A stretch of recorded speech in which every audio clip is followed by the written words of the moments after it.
Hello fellow quirky people! With the arrival of Volume 2, Stranger Things Season 4 just came to an end on Netflix. Even though the second part had just 2 episodes to show us, they were almost 4 hours long.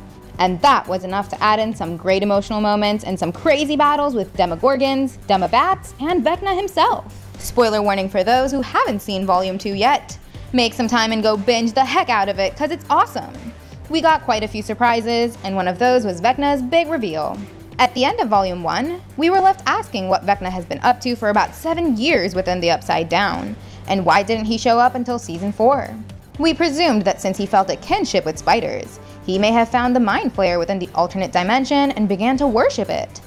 And slowly and steadily, he grew up the ranks of the Mindflayer's army and became its 5-star general. But then in Volume 2, Vecna revealed a major flashback about how he came across the shadow particles and created a structural hive mind with them. He grew in strength and waited for another door to be opened. And as soon as that happened in Season 1, it was him behind all the attacks at Hawkins. He wasn't a 5-star general of the Mindflayer, but he himself was the Mindflayer.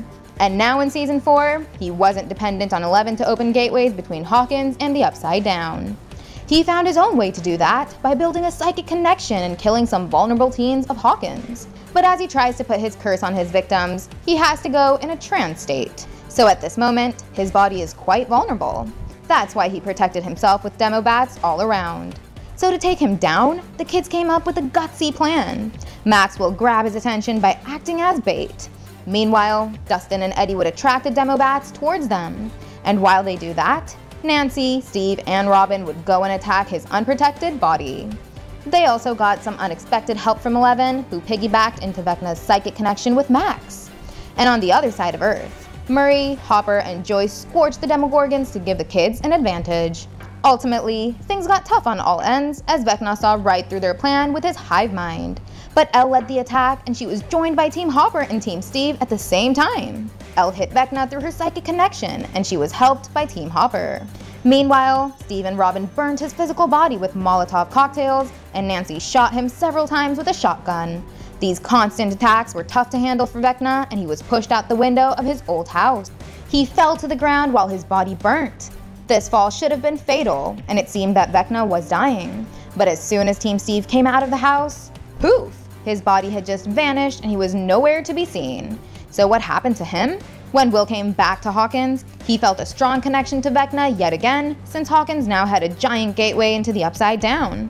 He revealed that Vecna was still alive. He was hurt badly, and he was holding back to heal his wounds.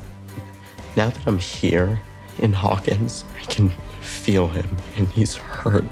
He's hurting, but he's still alive. So, how did he survive the attack? Well, I believe there is a simple answer to this question.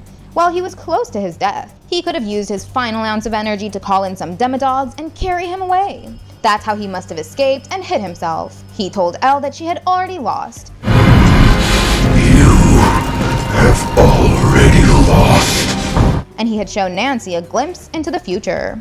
So ultimately, he made that future come true. A massive gateway was opened into Hawkins as Vecna succeeded in killing Max right before Elle attacked him. And after healing for 2 days, he has begun his attack on Hawkins. Now Season 5 would see him lead an all-out assault on the town. In fact, things could even begin with a time jump, where Vecna and his army has taken over most of Hawkins. And Team 11 would have to regroup and come up with a new strategy to kill him once and for all. Since Will shares a connection with Vecna, and he knows how the big bad thinks, he would prove to be a great asset against the hive mind. And I believe he'd be the one to actually kill Vecna, enacting his revenge upon the monster for what he did to him in Seasons 1 and 2. Okay, that is all for now. Let us know what you think about this Vecna killing theory. Give us a thumbs up and hit the subscribe button if you enjoyed the video. And don't forget to check out some more fun content on our channel. Thank you, and I'll see you in the next one. Goodbye!